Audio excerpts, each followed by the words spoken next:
Yo, what's going on, everyone? It's your boy DLloyd, and welcome back to another episode of our Pittsburgh Steelers Madden 22 Connected Franchise Series. Now, a very quick video today because we have the playoffs coming up, so I figured why not have a quick playoff preview. Now, some of you guys were asking for some of the stats, so I figured we could go through all of that in this episode. Now, we already did show the bracket in the last episode, but if you did not see it, this is the playoff bracket. So you have the Dolphins with the #1 seed. You have the Raiders versus the Ravens, excuse me, 2-7. The 3-6 seed is the Jaguars, and us, the Pittsburgh Steelers. The 4 and 5, you have the Cleveland Browns versus the New England Patriots. Now on the other side of the bracket, the Dallas Cowboys have the #1 seed. Then you have the Bucks and the Rams, the Bears, Packers, and the Seahawks, Panthers, man. So Panthers making the playoffs, definitely somewhat surprising to me. Even the Rams making the playoffs, somewhat surprising in my opinion, man. But the most surprising thing for sure is the Dolphins not only making it,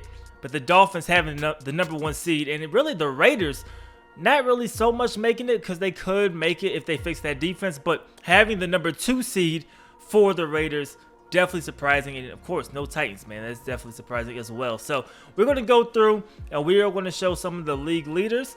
We'll show some of the awards and all that good stuff, man. Technically, the awards don't get given out until later on, I think right before the Super Bowl, but they don't really change. So we will be able to see pretty much who's going to win what, man. So we'll take a look at the yearly awards right now. You're going to have Patrick Mahomes, more likely going to take home the MVP. If anything changes, we'll come back. Urban Meyer right there for Coach of the Year. Looking at the AFC, once again, Mahomes, and I don't think we have nobody there, man. Defensive Player of the Year, they have Von Miller. Once again, we have TJ Watt technically coming in at #8, so somebody on the Defensive Player of the Year list at least. Trevor Lawrence for Offensive Rookie of the Year, right ahead of Najee Harris, so that definitely sucks a little bit. Defensive Rookie of the Year, Asante Samuel Jr. Then you have nobody from us. Best Quarterback, Patrick Mahomes. Best Running Back, Nick Chubb.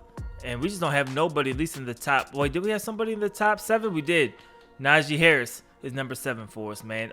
Best Wide Receiver, Juju Smith-Schuster. Okay, so Juju finally getting recognized, man, as the best receiver in the AFC. Nothing else, though, when it comes to other awards, man, for our players. Looking at Best Offensive Lineman, we shouldn't have anybody here, and we don't have anybody here. Best defensive lineman, we do have Stephon Tuitt, who had a very good season. We'll see his stats in just a second. TJ Watt, second on the best linebacker list, and we had Melvin Ingram there as well. So 2 guys making the cut there.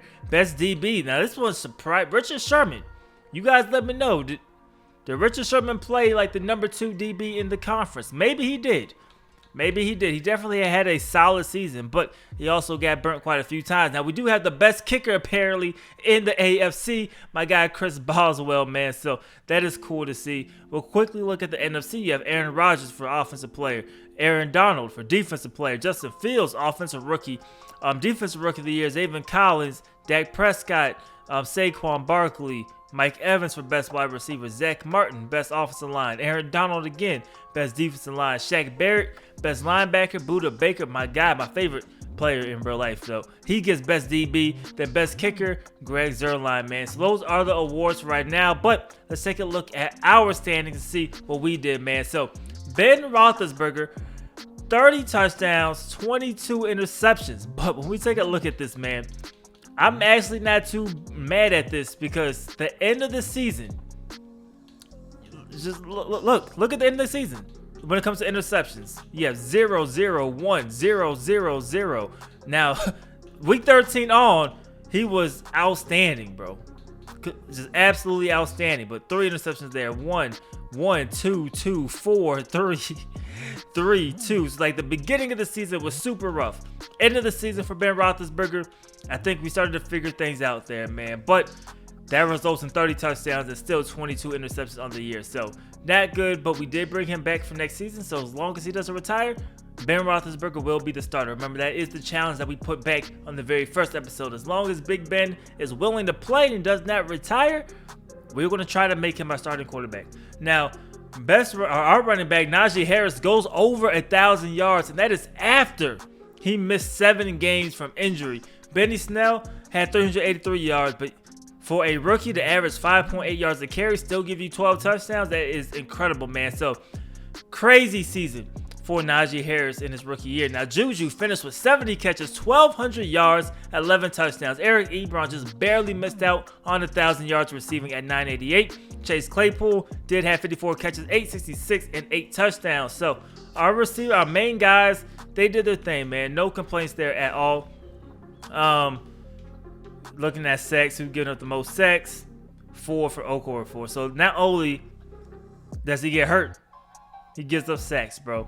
On the defensive side, tackles, we were led by Devin Bush with 86 total tackles. Robert Spillane right behind Devin Bush, though, with 82. Minka had 71. TFLs, man, crazy. 21 TFLs from TJ Watt, 20 from Tuitt. Robert Spillane with 17. Devin Bush with 15, along with Ingram and Cameron Hayward, all with 15. Our sacks leader was TJ Watt with 12.5 sacks this season. Melvin Ingram had 11. Tuitt with 10. So 3 guys in double digits when it comes to sacks. Cam Hayward had 5.5. I mean, so our guys, they definitely did their thing. The interception leader, Richard Sherman. Now, this is probably why he's up there. It didn't seem like he had 7 interceptions this season, but 7 interceptions this season. Very, very good. Joe Hayden with 4. Minka had 3 as well. Terrell Edmonds had 2. We had a bunch of guys with 1 interception. Looking at the deflections, once again, we're led by Richard Sherman with 6 and Joe Hayden, who also had 6. Cameron Sutton had 3 deflections. I really wish this catches allowed worked in manual games or user games. It only works when you simulate, and I don't understand that. Forced fumbles. Robert Spillane with 9 forced fumbles. The next closest guy was Devin Bush with 2. Fumble recoveries, 3 with Edmonds. Minka and TJ Watt had 2. And then how many touchdowns did we get? We were led with 3 by Terrell Edmonds. So very, very solid season. Richard Sherman had 2 touchdowns and quite a few more touchdowns after that. Our kicking game, let's see where we were on the season. 92%, 23 of 25. We will take that. We did miss 1 extra point during the regular season, but 67 for 68. We are going to take that all day long, man. Kick returners, I don't think we returned a kick this year, so nothing crazy there, man. Absolutely nothing crazy. Now, we will take a look at the league leaders really quick. Just so we can see where everybody stood. Tom Brady, wow, 5,500 passing yards, edging out Patrick Mahomes. 38 touchdowns, 22 picks from Tom Brady. 43-9 from Patrick Mahomes. That's just crazy, man. Matt Ryan showing that he's not over the hill yet. Yes, he's towards the top of the hill, maybe declining a little bit, but he's holding on, man. 5,400 passing yards, 37 TDs, 15 picks. Crazy. Sam Darnold, fantastic season for the Carolina Panthers, man. Jameis Winston showed he got contacts or LASIK eye surgery. That's what he got. He got his LASIK eye surgery, and now he's not throwing picks no more. This man, Jameis Winston, balled this season. Justin Herbert, he balled this season. A lot of guys, man, they did their thing. Even Justin Fields, a rookie, going for 40 touchdowns. That might have led the league. It did not lead the league. Patrick Mahomes with 43, Dak with 43, but man, 40 touchdowns is definitely remarkable. Interception leader, technically we're tied with Tom Brady, so we didn't throw the most, so we'll take that as a win. Jared Goff right behind us at 21, Sam Darnold at 18. Can we see who got sacked the most, who got beat up the most this season? It was Matt Ryan, Daniel Jones, which is shocking a little bit, Kirk Cousins, Jacob Eason looks like he got the majority of the snaps, got sacked 51 times. Now, the NFL leaders in rushing, Nick Chubb, 1,700 rushing yards this season and 23 touchdowns. Ooh, Nick Chubb did his thing, man. Zeke, he had 1,400 yards. So did Derrick Henry. So did Saquon Barkley. Josh Jacobs had a solid year as well. Quite a few backs going over 1,000 yards on the season, man. So that's cool to see. Touchdowns on the ground, Nick Chubb led the way with 23, Saquon right behind at 20, Josh Jacobs with 17. Then he started the downward, spiral a little bit. But James Conner only had 700 yards rushing, but 13 touchdowns. Very, very good. Leonard Fournette came through with 12 touchdowns as well. So that is dope to see. On the receiving end, Mike Evans, 127 catches. Wow, Mike. I didn't think the Bucks will focus on one receiver that much, right? With all that talent there, with Antonio Brown and Chris Godwin and Rob Gronkowski and O.J. Howard, you wouldn't assume one guy would get 127 catches. But Mike Evans got 127 catches, just under 1,700 yards and 10 touchdowns. Crazy, man. Calvin Ridley, 1,500 yards on 103 catches, 10 touchdowns. Michael Thomas had 120. I mean, so these guys definitely balled. And yet Kyle Pitts with 99 catches. Man, there's a lot of guys who just flat out dominated. You have Juju Smith-Schuster right there, man. When we look at touchdowns for receivers, Christian Kirk led the way with 12, but Russell Gage Jr. at 11, Austin Hooper, D.D. Westbrook, Juju, CeeDee Lamb, Amari Cooper, all with 11 touchdowns this season, man. So that is definitely the receivers did work. The receivers did work. Now looking at tackles, Eric Wilson with 140 combined tackles. That's crazy, man. That's crazy. We weren't even close. We had like 80. It's like our top guy. TFLs, we should be on those lists though. Yes, we are going to be. Well, we should be on this list. There we go. Robert Spillane with 17. I felt like we had somebody else that had more than 17 TFLs. Taking a look at sacks now. Aaron Donald with 25.5 sacks. It's like the playmakers really balled in all facets this season. Von Miller, 24.5 sacks. J.J. Watt, 22 sacks. Shaq Barrett, 21. Then you kind of see the gap from there. As I believe we had somebody with 12.5 too. I think that could have been T.J. Watt, but he's not showing up for us. The interception leader, Stephon Gilmore with 10 interceptions this season. Isaiah Simmons had 9. Now we do know, once again, it's not showing up. We do know Richard Sherman did have 7, so he would have been 3rd in total interceptions on the season. So that is definitely, I mean, that's elite company.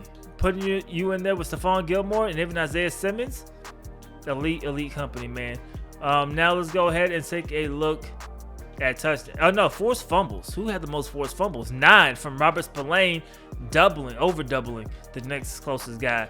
Now let's look at touchdowns, and that went to, it's going to say 1, but we know we had guys with 3, some guys with 2. So not going to show up, but hey, man, we definitely had our guys do their thing. But other than that, man, I don't know if I want to make this too long. Man. We might get out of here after this very quick episode. Just wanted to show you guys some of the stats, and I didn't want to put it into the next episode because then the episode will be pretty long, man. So that is it for this episode, man. As usual, hope you guys did enjoy. The next episode, we will be taking on the Jacksonville Jaguars, who are 12-5, man. So definitely keep on the lookout for that, man. Should be a good one, man. But like I said, if you liked the episode, please go ahead and leave this video a like. It helps me out a lot. And subscribe if you haven't already. It's your boy D Lloyd. I'm going to see y'all next time. Peace.